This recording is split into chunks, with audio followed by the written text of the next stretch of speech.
여러분, 요즘 평일 낮에 초등학교 운동장 앞을 지나가 보신 적 있으신가요? 아마 예전과는 너무 다르게 정말 쥐 죽은 듯 조용하고 철저하게 통제된 풍경에 깜짝 놀라셨을 수도 있어요. 도대체 왜, 무엇 때문에 우리 아이들의 학교가 이렇게 재미와 활력을 잃어가고 있는 건지 오늘 그 근본적인 원인들을 아주 깊숙하게 파헤쳐 보려고 합니다. 우리가 기억하는 옛날 학교 모습 한번 떠올려 보시겠어요? 운동장에는 막 아이들 함성 소리가 왁자지껄하게 울려 퍼졌고 쉬는 시간마다 뛰어놀다가 무릎 가지고 피나는 일도 진짜 다반사였잖아요. 전교생 앞에서 어깨 으쓱하며 자랑스럽게 상장 받던 기억도 다들 있으실 텐데요. 근데 요즘 학교는요, 완전히 딴판입니다. 요즘 운동회는 승패 없이 그냥 무승부로 끝나고요. 쉬는 시간 운동장은 텅텅 비어 있습니다. 심지어 상장은 교무실에 가서 몰래 받아와야 하는 시대가 됐어요. 과연 학교 안에서 무슨 일이 일어나고 있는 걸까요? 언론이나 교육계에서는 이런 요즘 초등학교 상황을 딱 한 단어로 묘사합니다. 바로 무균교실이라는 건데요. 말 그대로 모든 물리적인 위험, 감정적인 위험이 인위적으로 완벽하게 제거된 환경을 뜻합니다. 병원의 그 무균실 아시죠? 먼지 하나, 세균 하나 용납하지 않는 것처럼 학교 측이 학생과 선생님들에게 생길 수 있는 아주 사소하고 작은 위험 요소조차 사전에 싹 다 차단해버리려는 현상을 진짜 기가 막히게 짚어낸 표현이죠. 자, 그럼 오늘 이 현상을 이해하기 위해 살펴볼 5가지 핵심 주제들입니다.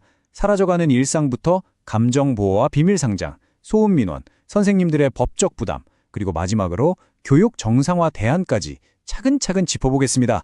그럼 바로 첫 번째, 학교에서 일상이 어떻게 사라지고 있는지부터 들여다볼까요? 놀라지 마세요. 이게 요즘 초등학교에서 할 수 없는 것들입니다. 가장 먼저 쉬는 시간 운동장에서 뻥뻥 차던 축구나 야구 전면 금지됐습니다. 다칠 수 있다는 이유에서죠. 교실 칠판에 이름 적고 붙여주던 칭찬 스티커도 사라졌고요. 우승팀을 가리는 짜릿한 이어잘리기나 전교생 앞에서의 시상식도 이젠 볼 수 없습니다. 심지어 고등학교에서는요, 다른 친구 때문에 내 점수가 깎일 수 있다는 민원이 들어와서 팀 프로젝트마저 아예 징발해버리는 추세예요. 학교라는 공간에서 경쟁과 신체 활동이 통째로, 말 그대로 통째로 사라지고 있는 겁니다. 도대체 왜 이렇게까지 됐을까요? 두 번째 파트, 감정 보호와 비밀 상장 이야기를 해보겠습니다. 60%, 여러분 무려 60%입니다. 서울시 의회 자료를 보면요, 서울 지역 초등학교 10곳 중 6곳이 교내 상장을 완전히 없애버렸습니다. 우리 아이들한테 동기부여 팍팍 해주던 그 많던 교내 경시대회랑 상장들이 학교에서 싹 다 자취를 감춘 거예요. 이렇게 상을 없애버린 이유는 사실 너무나 명확합니다. 상을 못한 아이의 학부모님들이 우리 아이 기죽는다, 상대적 박탈감을 느낀다라면서 거세게 민원을 넣기 때문인데요. 그럼 아직 상장을 유지하고 있는 학교들은 어떨까요? 약 17%의 초등학교에서는 상 받는 아이들만 교무실로 조용히 따로 부릅니다. 그래서 거기서 몰래 상장을 줘요. 못 받는 아이들이 상처받을까봐 남들 눈에 안 띄게 숨어서 상을 주는 진짜 웃지 못할 촌극이 요즘 학교의 씁쓸한 현실입니다. 이런 일화도 있습니다. 운동회 이어달리기 선수로 안 뽑혔다고 학부모가 학교에 찾아와서 항의를 한 건데요. 선생님이 왜 안 뽑혔는지 이유를 설명하려고 딱 하니까 이 학부모가 갑자기 자기 아이 귀를 양손으로 꽉 틀어막으면서 이렇게 말했다고 해요. 자존감 깎아내리는 말은 듣지 마. 우리 아이가 살면서 아주 작은 실패나 좌절조차 경험하지 않도록 얼마나 철저하게 감싸고 도는지를 단적으로 보여주는 충격적인 장면이죠. 자, 세 번째 이야기로 넘어갑니다. 바로 시끄러운 운동회의 순환, 소음 민원과 갈등입니다. 서울 지역 초등학교 운동회 통계를 한번 들여다보면요. 놀이나 체험형이 36%, 아예 열지 않는 곳도 17.5%나 됩니다. 점수를 매기는 방식은 40.5%인데 여기서 진짜 흥미로운 사실이 하나 있습니다. 예전처럼 천군 이겨라, 백군 이겨라 하는 불꽃 튀는 대결이 아니라는 거예요. 경쟁에서 진 팀의 학부모님들이 상대적 박탈감 느낀다며 민원을 넣으니까 학교 측에서는 아예 처음부터 점수 차이를 안 내거나 의도적으로 100대 100 무승부로 끝내버립니다. 땀 흘려 달렸는데 승자도 패자도 없는 묘한 운동회가 되는 거죠. 근데 여기에 제대로 기름을 붓는 게 있습니다. 바로 소음 민원이에요. 1년에 단 하루, 운동회 날 아이들이 뿜어내는 응원 소리나 마이크 소리가 시끄럽다고 인근 아파트 주민들이 항의를 엄청나게 하는 겁니다. 오죽하면 시끄럽다고 경찰이 학교로 출동하는 일까지 벌어져요.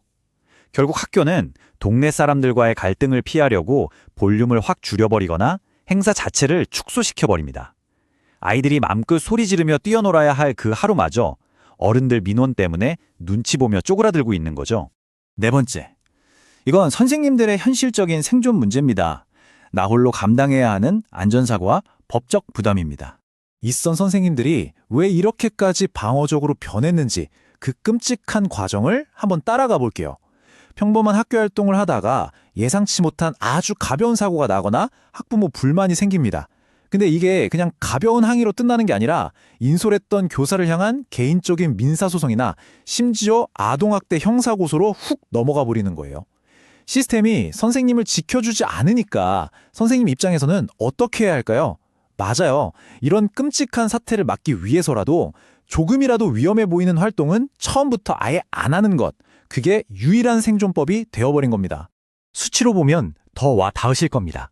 전국 6,189개 초등학교 중에서 무려 312곳이 축구를 포함한 스포츠 활동을 아예 금지시켰어요. 현장 체험 학습? 마찬가지입니다. 서울의 경우 소풍 가는 학교가 단 1년 만에 309곳에서 156곳으로 반토막이 났습니다. 생각해보세요. 수학여행 가다가 교통사고라도 나면 선생님이 법정 구속을 당할 수도 있는 마당에 대체 누가 감히 책임지고 아이들을 밖으로 데리고 나가려 하겠습니까? 게다가 선생님들의 숨을 막히게 하는 건 이런 거창한 법적 다툼만이 아니에요. 왜 우리의 급식에 김을 또 주냐? 아니 샤인머스켓을 왜 3알밖에 안 주냐? 같은 진짜 상상을 초월하는 미시적인 민원들이 매일 쏟아집니다. 심지어 수업 시간에 자는 아이를 깨웠다가 왜 우리 아이 건드리냐고 항의받을까 봐 깨우지도 못하고 조심해야 하는 지경이에요. 이러니 선생님들이 극도로 방어적인 태도를 취할 수밖에 없겠죠. 자, 그럼 이대로 둬야 할까요? 마지막 5번째, 무너진 학교를 되찾기 위한 교육 정상화 대안들을 짚어보겠습니다. 다행히 정치권이나 여러 싱크탱크에서도 이 문제의 심각성을 뼈저리게 느끼고 해결책을 고민하고 있습니다. 지금 보시는 정책 브리핑 같은 자료들이 강조하는 핵심은 딱 하나예요.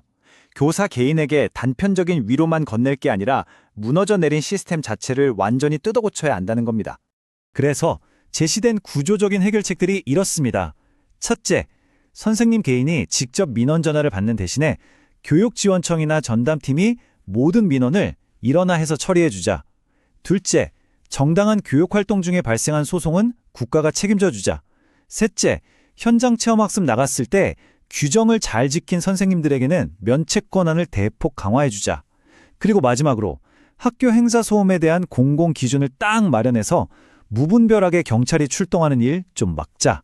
한마디로 선생님 개인의 어깨에 지어진 그 무거운 책임을 이제는 국가와 제도가 나눠져야 한다는 뜻입니다.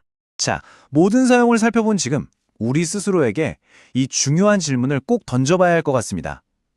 아이들이 상처받을까 봐 학교에서 모든 종류의 경쟁을 없애버리고 시끄럽다고 운동회를 무승부로 만들고 다칠까 봐 축구를 못하게 하고 무릎 까질 일조차 아예 안 만들어준다면 우리는 지금 정말 우리 아이들을 안전하게 보호하고 있는 걸까요?